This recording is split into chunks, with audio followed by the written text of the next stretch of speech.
Capítulo 1. Saúde também é coisa da sua cabeça. O trânsito estava realmente infernal naquele dia. Depois de uma jornada de trabalho tensa, com problemas e mais problemas para resolver, inúmeros e-mails e telefonemas para responder, tudo o que Paulo mais queria era chegar em casa, comer algo, afundar no sofá da sala e assistir a qualquer coisa na televisão. Porém, os minutos desperdiçados no trânsito se transformaram em horas. Quando chegou à sua casa já era noite. Entrou, tirou os sapatos, jogou a pasta em um canto, deu um oi apressado para a esposa e mal viu os dois filhos que brincavam no tapete. Tomou uma ducha morna, vestiu roupas confortáveis e sentou-se à mesa do jantar. Tem alguma coisa para comer? Perguntou secamente. Sua mãe ligou agora há pouco. Reclamou que você não vai visitá-la há muitos meses. Ela sabe que eu não tenho tempo. Tenho mais o que fazer, contas a pagar, problemas para resolver. E a nova supervisora não larga do meu pé. Mulher complicada. Parece que tem medo do futuro, de que a empresa quebre. É difícil trabalhar com ela. Está me deixando louco. É só disso que você fala ultimamente. Problemas, contas, a supervisora. Percebeu ao menos que seus filhos estão ali na sala? O Marquinhos perguntou a tarde toda a que horas você chegaria. Todo dia a mesma coisa? Só cobrança, cobrança. Me cobram no trabalho, me cobram em casa. Pensa que é fácil sustentar a família sozinho? Essas últimas palavras atingiram Silvia em cheio. Não era justo. Ela havia sido afastada do trabalho por motivos de saúde e ele sabia disso. Claro que era bom passar mais tempo com as crianças, mas ouvir as reclamações do marido, dia após dia, estava se tornando insuportável. Nossos filhos estão crescendo e mal conhecem o pai. Isso para não falar do nosso casamento. Você pode me dar um tempo? Estou cansado, com dor de cabeça e sem paciência para essa conversa. Naquele momento, a filha de Paulo, uma garotinha de 6 anos, com cabelos encaracolados e belos olhinhos, aproximou-se do casal e entregou um envelope para o pai, que respondeu rispidamente: Agora não, filha. Não vê que sua mãe e eu estamos conversando? Ele colocou o papel no bolso de qualquer jeito, ignorando a menina que se afastava com lágrimas nos olhos. Você é um estúpido mesmo. Não vê o que está fazendo com sua família? Para mim chega. Vou para o meu quarto. Perdi a fome, devolveu Paulo. Ele tinha a nítida sensação de que estava perdendo o controle de seu mundo. O homem tão seguro, tão cheio de si, não estava conseguindo administrar a própria vida. Pensamentos negativos tomavam conta dele. O cérebro parecia ferver e lembranças ruins do passado pioravam tudo. O corpo de meia-idade estava excessivamente fatigado devido à falta de exercícios físicos. Como ter tempo para isso? A supervisora estressada vivia lhe pedindo relatórios. Ele não queria saber de pensar em nada mais. Só queria descansar, dormir e, quem sabe, nem acordar. Quando se deitou de lado, sentiu algo no bolso. Pegou o envelope amassado, abriu e encontrou uma cartinha escrita com giz de cera. Sentindo o estômago revirar, ele leu: Papai, eu te amo. Buraco negro. Quem nunca se sentiu como Paulo, esmagado por compromissos, incapaz de lidar com tantas coisas ao mesmo tempo? Quem nunca teve vontade de jogar tudo para o alto e fugir para uma ilha deserta? Bem, talvez você seja um sortudo para quem tudo dá certo, cujos dias passam de maneira tranquila, sem contratempos.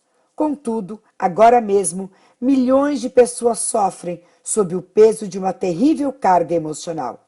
Ansiedade, estresse e depressão são as primeiras palavras de um imenso dicionário de problemas e transtornos emocionais.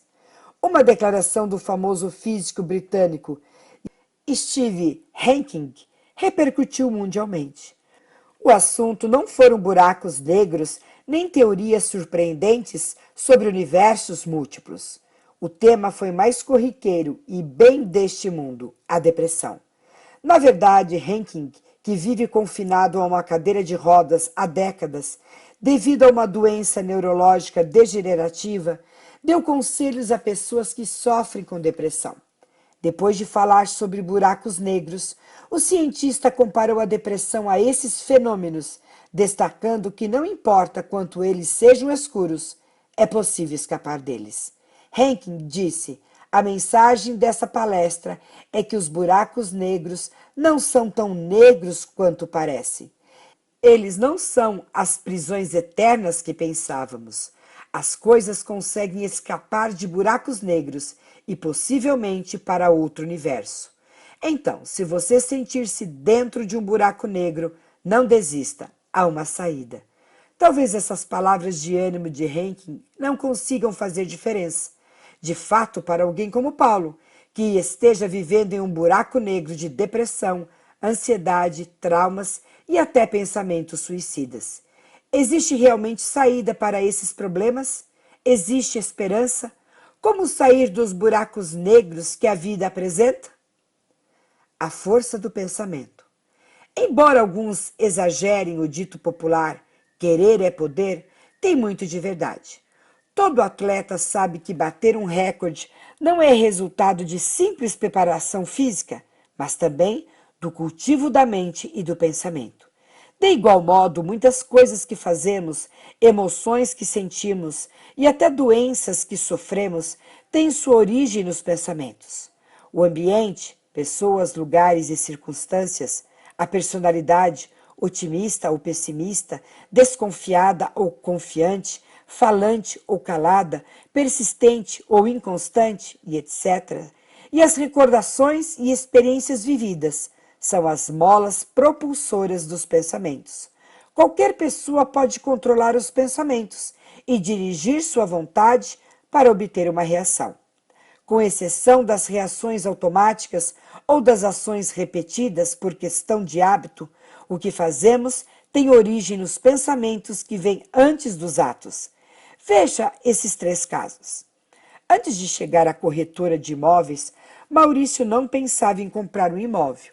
Contudo, o ambiente, a cortesia dos vendedores, as lindas fotos dos apartamentos e as facilidades de pagamento o animaram a considerar essa possibilidade. Foi para casa e pensou no assunto. Imaginou a mudança para uma residência maior e com mais segurança, com escola no bairro para as crianças e transporte quase na porta do prédio. Em 2 dias, assinou o contrato. Heloísa foi tomar um lanche com 2 ex-colegas de faculdade. Divertiram-se muito, falaram sobre 1000 coisas daquele tempo e da vida atual. Retornando para casa, Heloísa comparou sua vida com a das amigas, considerou todos os detalhes, relembrou o passado e concluiu que elas eram mais felizes. Ficou um sabor amargo. Imediatamente sentiu um misto de tristeza e decepção ao refletir sobre suas conquistas. Esse estado de ânimo acompanhou por vários dias. Vitória tinha bom relacionamento com todas as pessoas. Entretanto, teve uma discussão desagradável com seu irmão e não se falaram mais. Ela não quis fazer as pazes, porque sofreu muito com as palavras cortantes dele. Quando lembrava o momento do desentendimento, ficava irada, com o ritmo cardíaco altamente alterado e sentia náuseas. Nos 3 casos, há uma clara relação entre pensamentos e conduta, ou estado de ânimo. O que teria ocorrido se Maurício, Heloísa e Vitória tivessem alterado o rumo de suas reflexões? Provavelmente a conduta de cada um teria sido muito diferente. De qualquer forma, todos somos donos de nossos pensamentos. E como tais, com maior ou menor dificuldade, podemos nutri-los, dirigi-los, expandi-los, reduzi-los ou rejeitá-los. Muitas pessoas sabem o que fazer quando sentem alguma indisposição física, um resfriado, dor de cabeça ou de estômago. No entanto, poucos sabem o que fazer quando se sentem ansiosos, preocupados, nervosos, irritados ou impacientes. São estados de ânimo tóxicos que devem ser combatidos. Como identificar seus pensamentos negativos? Como saber se eles levarão você a condutas indesejáveis ou a um estado de ânimo negativo? Para evitar pensamentos impróprios, adote um estilo de vida orientado por princípios e valores universais, como honestidade, responsabilidade, justiça, respeito aos outros, integridade e veracidade. Fica aqui uma ressalva. Pessoas que tentam desenvolver essa rotina de pensamentos como uma solução em si própria criam às vezes uma sobrecarga emocional e uma sensação de auto-hipocrisia. A ideia principal é cultivar bons valores, como uma semente, e desenvolver um estilo de vida que cresça, nutrindo, de forma natural e espontânea, pensamentos otimistas e edificantes, com os resultados benéficos correspondentes. No livro The Healthy Mind, Healthy Body Handbook, os pesquisadores David Sobel e Robert Ornstein mostram evidências dos benefícios do pensamento otimista e da sensação de controle sobre algumas áreas da saúde. Sistema imunológico. A saliva humana contém substâncias químicas que nos protegem das infecções. Os níveis de proteção dessas substâncias são mais eficazes nos dias em que nos sentimos felizes e satisfeitos do que quando estamos tristes. Câncer. Um grupo de pacientes com câncer foi ensinado a pensar de forma positiva e relevante. Eles também aprenderam técnicas de relaxamento. O estudo mostrou que os anticorpos desses pacientes se tornaram muito mais ativos que os de pacientes que não haviam recebido essas instruções. Longevidade. Um grupo de idosos residentes em centros de pessoas da terceira idade passou a ter liberdade para tomar pequenas decisões, tipo de refeição no jantar, escolha de um filme uma vez por semana e etc. Agindo assim, ficaram mais satisfeitos e felizes. Após 1 ano e meio, o índice de mortalidade desse grupo ficou 50% inferior ao dos que não tiveram nenhuma possibilidade de fazer escolhas. Curso pós-operatório.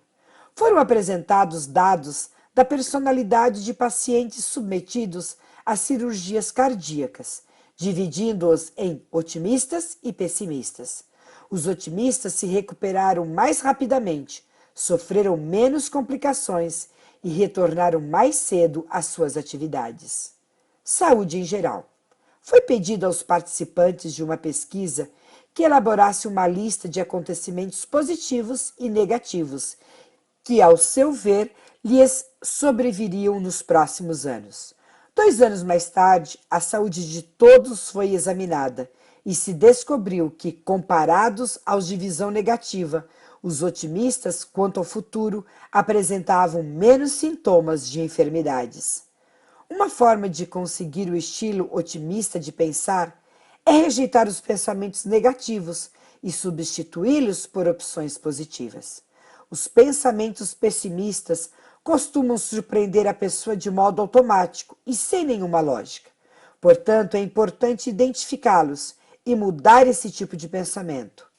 Paulo, por exemplo, antes que se desse conta, estava pensando nos problemas do trabalho, na supervisora irritante, nas reclamações da esposa. O pensamento otimista deve ser uma constante, um estilo de atividade mental. Deve-se estender também a todos, ou quase todos, os aspectos da vida, áreas a se considerar. Pensamento positivo sobre si mesmo. Procure não formar seu autoconceito comparando-se a personagens da televisão e da vida pública. Todos apresentam uma imagem irreal.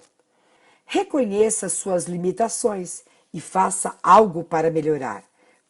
Principalmente, não se esqueça de destacar seus valores e habilidades. Bloqueie e rejeite os pensamentos autodestrutivos.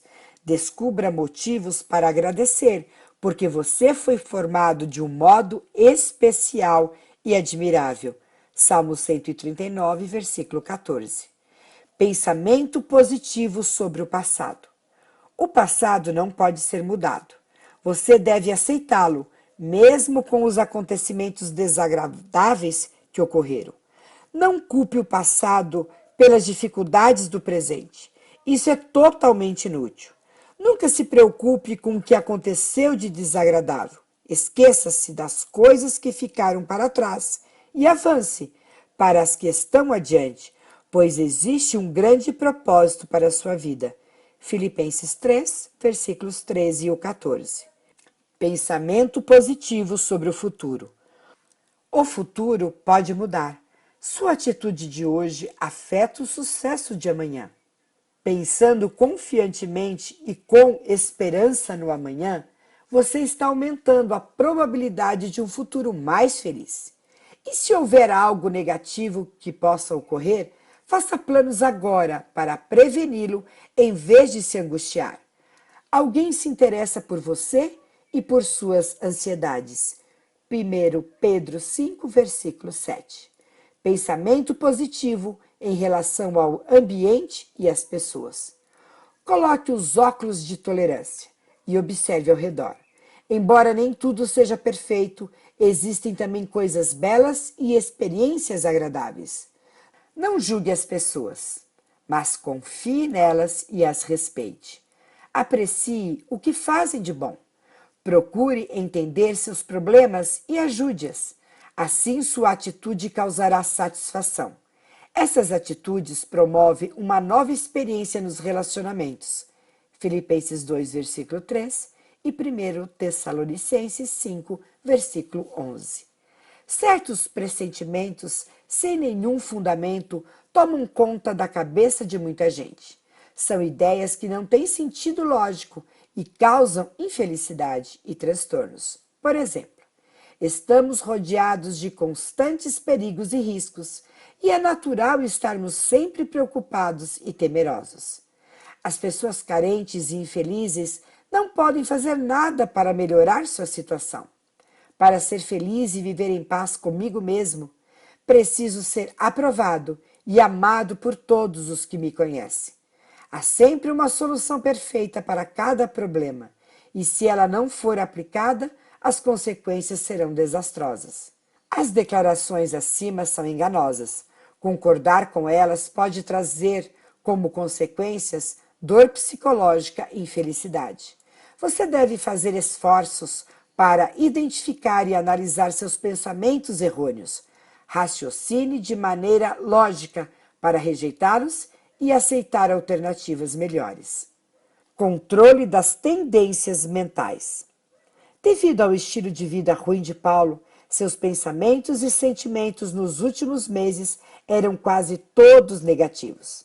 Seu estado físico e emocional era resultado de uma série de fatores que precisavam ser analisados com mais calma, mas muito da atmosfera pesada que o rodeava tinha que ver com seu diálogo interior.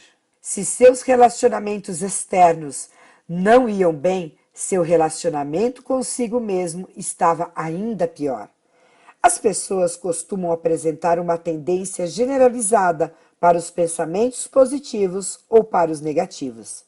Em grande parte, essa tendência depende do estilo de diálogo interior, que é contínuo e automático. Conhecer o tipo de diálogo que realizamos conosco torna-se imprescindível para o abandono dos maus hábitos de pensamentos e para a busca por alternativas positivas que ajudem na solução dessas situações. Veja só o tipo de pensamentos de Paulo, como vimos no início deste capítulo, e pense nas possíveis alternativas. Autodiálogo negativo. Tudo isso é horrível. Não consigo resolver nada. Minha vida não presta. Estou perdendo minha família. Alternativa. Não está tão mal. Poderia ser pior. Talvez com algum esforço e paciência eu consiga resolver uma coisa de cada vez. Nem tudo está 100%, mas existem coisas boas em minha vida. Se eu dedicar à minha família um pouco mais de tempo com qualidade, posso melhorar nosso relacionamento. Alguns acreditam que a alegria e a felicidade são coisas do acaso, produto das circunstâncias ou mesmo questão de sorte. No entanto, acima do imprevisível está a escolha pessoal. Ser feliz é uma opção. Parece que alguns preferem ser infelizes, mas é possível escolher ser otimista e desfrutar uma vida razoavelmente feliz. Decisões simples, se forem tomadas com determinação, podem proporcionar grande entusiasmo e prevenir o desânimo. Veja alguns exemplos.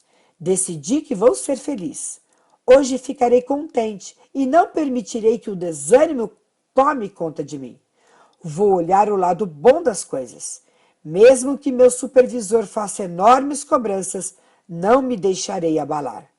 Ser feliz e desfrutar a vida com alegria e otimismo é um objetivo desejável que vem por iniciativa própria e não de maneira casual. O pensamento otimista é uma opção excelente para conservar a saúde mental e alcançar metas, mas não dá para crer que tudo se resolve com o pensamento. O otimista, embora útil, é limitado em certas circunstâncias. A morte de um familiar, a catástrofe natural ou um diagnóstico médico grave. Na prática, é impossível ter um pensamento otimista quando estamos muito amargurados ou em situação crítica. O pensamento positivo pode se tornar enganoso e, em alguns casos, fazer com que percamos a visão de certas realidades tristes. Há buracos negros, dos quais aparentemente é impossível escapar, por mais que gente como Henkin tente racionalizar a questão. Laura descobriu isso da pior maneira. Porém, quando ela pensava que não havia mais solução para sua vida, algo mudou. Fim do capítulo 1. Cibele Brunelli. Este áudio é uma produção do Máxina.